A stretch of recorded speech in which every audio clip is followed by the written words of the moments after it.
महाकाय सूर्यकोटि समप्रभ निर्विघ्नं कुरु मे देव सर्वकार्येषु।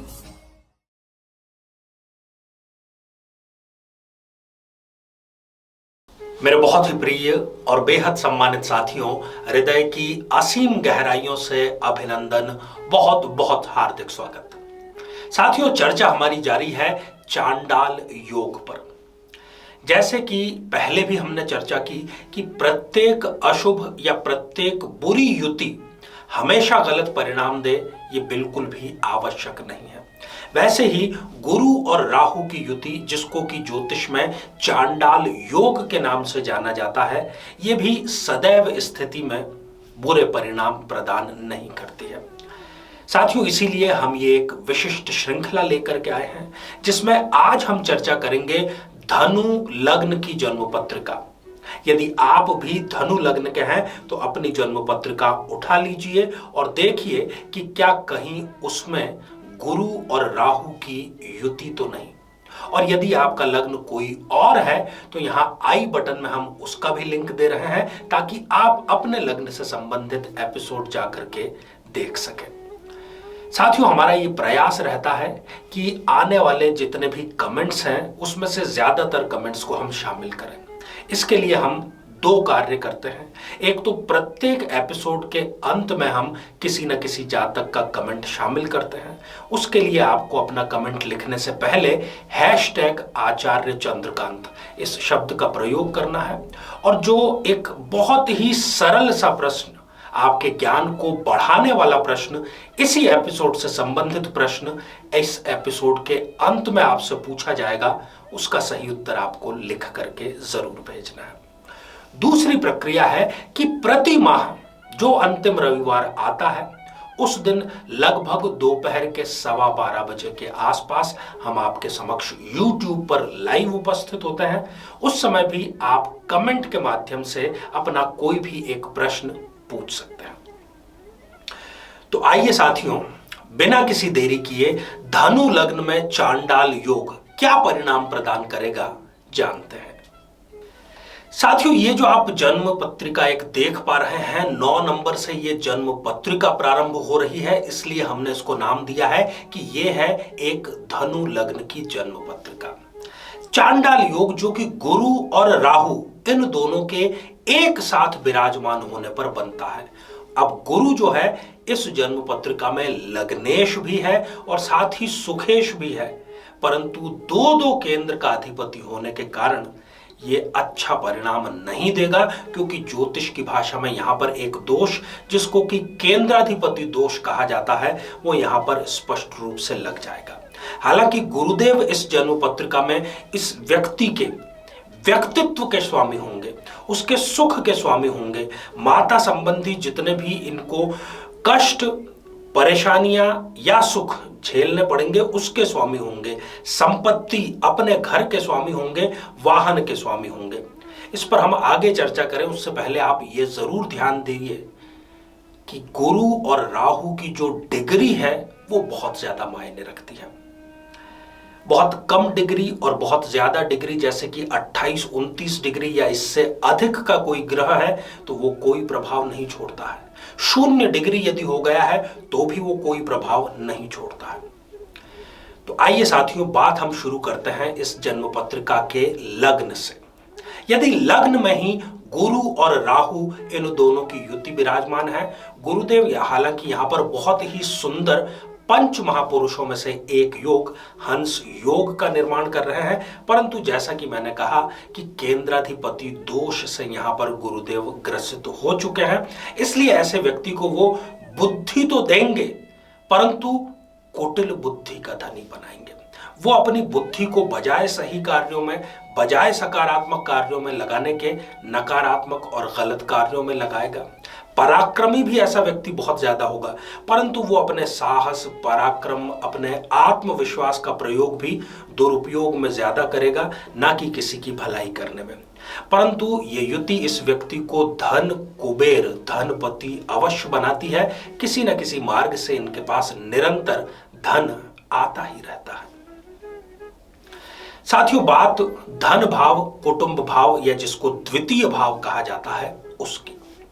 यदि यहां पर गुरु और राहु की युति धनु लग्न में विराजमान है तो आप देख रहे हैं कि मकर राशि में यहां पर गुरुदेव हो गए नीच राशि के। ऐसा जातक अपने जन्म स्थान या उसके आसपास चाहे कितनी मेहनत कर ले, चाहे कितना पसीना बहा दे, चाहे वो कितना ही अपना खून पसीना एक कर ले, उसको वहां पर तरक्की नहीं मिलेगी। उसको यदि तरक्की करनी है तो उसको अपना जन्म स्थान छोड़ना ही पड़ेगा। दूर जाकर के ही इसके भाग्य की उन्नति या भाग्योदय है वो जरूर होगा। राहुदेव यहां पर आप देख रहे हैं कि अपने मित्र की राशि में है। वो अपनी दशा अंतरदशा में श्रेष्ठ फल जरूर देंगे, पर ऐसा व्यक्ति अपने धन को श्रेष्ठ फल, जिसको कि हम कह रहे हैं कि धन आता रहेगा, पर उस धन को वो सट्टा और शेयर बाजार जैसे मामलों में डुबो करके ही दम लेगा। साथियों, यदि ये युति तृतीय भाव पराक्रम भाव में विराजमान है तो ऐसा व्यक्ति अपने अंदर एक ईर्ष्या को पाल पोस करके बड़ा करता रहता है। प्रतियोगिता, कंपटीशन की स्थिति को वो पाल पोस करके बड़ा करता रहता है। उसके मुंह से आप किसी की भी तारीफ सुन ही नहीं सकते। उसको यदि कह दिया जाए कि तू इसकी ऐसे ऐसे तारीफ कर दे तो ये उसके लिए शायद दुनिया का सबसे ज्यादा मुश्किल कार्य हो जाएगा। अपनी ईर्ष्या को पूरा करने के लिए वो स्वयं का ही नुकसान कर लेता है और उसको आश्चर्यजनक बात यह है कि पछतावा भी नहीं होता। वो अपने इस कार्य को जस्टिफाई करने की कोशिश करता है, परंतु ये कभी भी निष्क्रिय नहीं बैठता है, लगातार सक्रिय रहता है। और यही कारण है कि जो व्यक्ति उद्यमी होता है, लगातार कार्य करता है, अपने कार्य को निरंतर एक्सीलेंस के साथ में करता है, इसलिए कभी भी धन की दृष्टि से उसका बुरा समय नहीं आता। साथियों, बात चतुर्थ भाव की। यदि यहां पर गुरु और राहु की युति है तो पंच महापुरुषों में से एक योग गुरुदेव यहां पर स्वयं निर्मित कर रहे हैं। जी हां, मैं चर्चा कर रहा हूं हंस योग की। परंतु ये होते हुए भी चांडाल योग इस व्यक्ति को माता के सुख से वंचित कर देगा। है तो इनको चाहे पढ़ाई के नाम पर, नौकरी के नाम पर मां से दूर रहना पड़ेगा। और बहुत ज्यादा यदि इनकी डिग्रियां हैं गुरु और राहु की, तो हो सकता है कि मातृत्व की छाया इनको बहुत कम समय के लिए नसीब हो। इनका जो पैसा है वो बीमारी में बहुत ज्यादा खर्च होता है। हालांकि ये धार्मिक उच्च कोटि के होते हैं और धर्म के कार्यों में, कर्म कांडों में भी खर्च बहुत ज्यादा करते हैं। बात साथियों पंचम भाव की। यदि पंचम भाव में गुरु और राहु की यदि ये युति है तो ऐसे व्यक्ति की विद्या, खास तौर पर उच्च शिक्षा अधूरी रह जाती है। उनके मन में जो इच्छा होती है कि मैं फला फला कॉलेज से या इस विश्वविद्यालय से इस विषय में डिग्री हासिल करूंगा, वो उनकी इच्छा अपने मन में ही उनको दबा कर रखनी पड़ जाती है। यदि ये स्त्री जातक है तो गर्भपात भी इनके निश्चित रूप से होते हैं। संतान सुख देरी से मिलता है और संतान सुख मिल भी जाए तो संतान की तरफ से इनको ये बाधा आती है कि इनको मान हानि का सामना करना पड़ सकता है।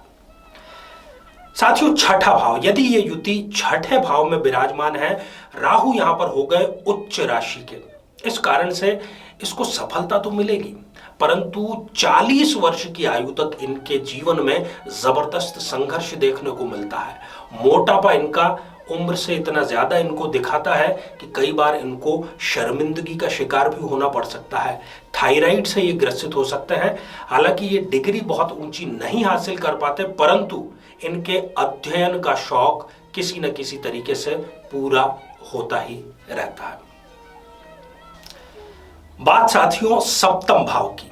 यदि सप्तम भाव जो कि मैरिज का, रिलेशनशिप, दाम्पत्य जीवन का भाव है, यहां पर खुशखबरी इनके लिए है। यहां पर कोई भी बुरा परिणाम इनको नहीं मिलेगा। ये थोड़ी सी भी यदि कुंडली मिलान करके विवाह करते हैं तो इनको बहुत ही सुंदर, बहुत ही जागरूक और इनका ध्यान रखने वाला जीवन साथी अवश्य मिलता है और दाम्पत्य जीवन भी इनका सुख से व्यतीत होता है। ये स्वयं अपने शरीर के प्रति, हेल्थ के प्रति बहुत ज़्यादा जागरूक होते हैं। एजुकेशन की यदि बात करें तो मेडिकल फील्ड या किसी न किसी प्रकार की कंसल्टेंसी या किसी न किसी प्रकार से टेक्निकल एजुकेशन की डिग्री इनके पास होती है और ये इतना अच्छा परफॉर्मेंस करते हैं कि अपने फील्ड में ये बहुत ज़्यादा ऊंचाइयों को ज़रूर छूते हैं। साथियों, बात अष्टम भाव जो कि एक त्रिक भाव है उसकी। यदि यहां पर गुरु और राहु की युति है तो ये युति इस व्यक्ति को सेलिब्रिटी कलाकार बना सकती है। यदि ये सही समय पर अपनी कला को पहचान जाए और थोड़ा सा भी संघर्ष कर लें तो इनका संघर्ष बहुत कम समय में रंग लाता है और ये सफलता के झंडे अवश्य गाड़ते हैं। ऐसा व्यक्ति अपनी आलोचना से बिल्कुल नहीं घबराता। उसकी कितनी ही आलोचना हो जाए वो शांत गंभीर बना रहता है, अपने आप पर कंट्रोल रखता है और यही उसकी सफलता का एक बहुत बड़ा राज होता है। यदि ये सरकार में हो तब भी ये निम्न स्तर से लेकर के उच्च स्तर तक की यात्रा करता है, अर्थात कई प्रकार के प्रमोशन जरूर प्राप्त करता है। साथियों, बात नवम भाव की जो कि भाग्य भाव है। यदि यहां पर गुरु और राहु की युति विराजमान है तो राहु यहां पर अशुभ फल प्रदान करेगा जबकि गुरुदेव यहां पर श्रेष्ठ फल प्रदान करेंगे। राहु की जब भी दशा या अंतर्दशा होगी तब इनको अपने ही लोगों के कारण अपने ही कार्यों में बाधा ये अवश्य महसूस करेंगे, जबकि गुरु की दशा या अंतर्दशा में इनको सरकार से लाभ मिलेगा, सरकार पर इनकी पकड़ होगी। यदि ये स्वयं चुनावी राजनीति में, पॉलिटिक्स में नहीं भी हैं तब भी ये सांसद से, विधायक से, मंत्री से अपने और अपने लोगों के कार्य बहुत आसानी से करवाने में सक्षम रहते हैं। साथियों, बात दशम भाव जो कि कर्म भाव है उसकी। यदि दशम भाव में गुरु और राहु की युति है तो इनके लिए ये श्रेष्ठ फल प्रदान करेगी। ऐसा व्यक्ति कई बार, ज्यादातर मामलों में तो ऐसा ही देखा गया है कि बहुत ही निम्न आर्थिक स्थिति के परिवार में पैदा होता है, जहां पर उसका जो बचपन है खास तौर पर वो बहुत ज्यादा अभावों में बीतता है, परंतु आगे चल करके ये करोड़पति, अगर अर्थशास्त्र की बात करें तो करोड़पति, नहीं तो सरकार की बात करें तो सरकार में ये राजयोग अवश्य ही प्राप्त करता है।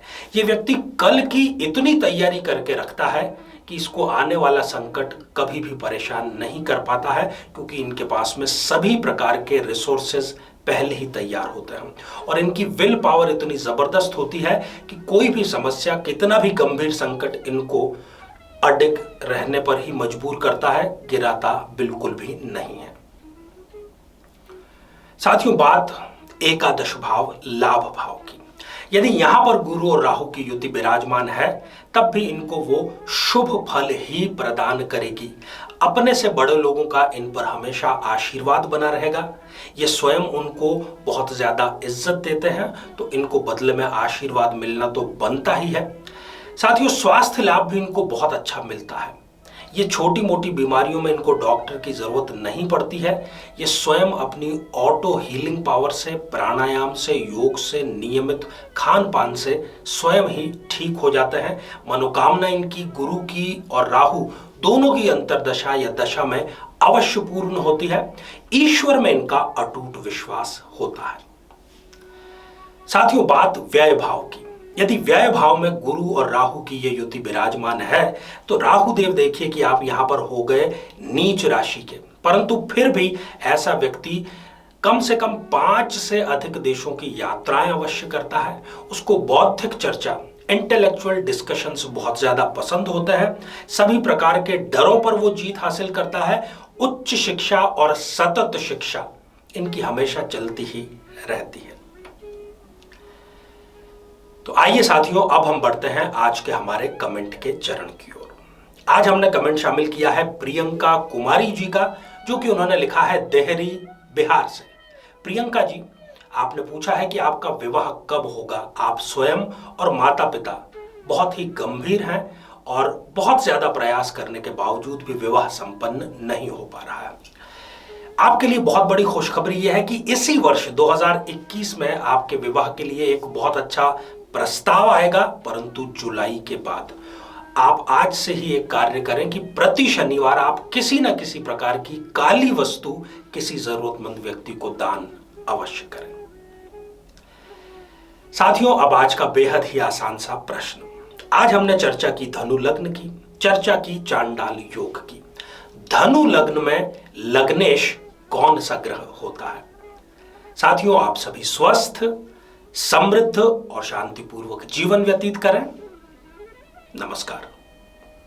जीवन में किसी समस्या का सामना कर रहे हैं, जैसे कि शादी में देरी होना, पति पत्नी में मनमुटाव या तलाक तक की नौबत आ जाना, संतान का प्राप्त न हो पाना, नौकरी या धन प्राप्ति में बाधा आना, जीवन के प्रत्येक क्षेत्र में किसी न किसी प्रकार की बाधा आना, तो आज ही अपनी जन्म पत्रिका का संपूर्ण विश्लेषण करवाएं और पाएं समस्या से सदैव के लिए मुक्ति।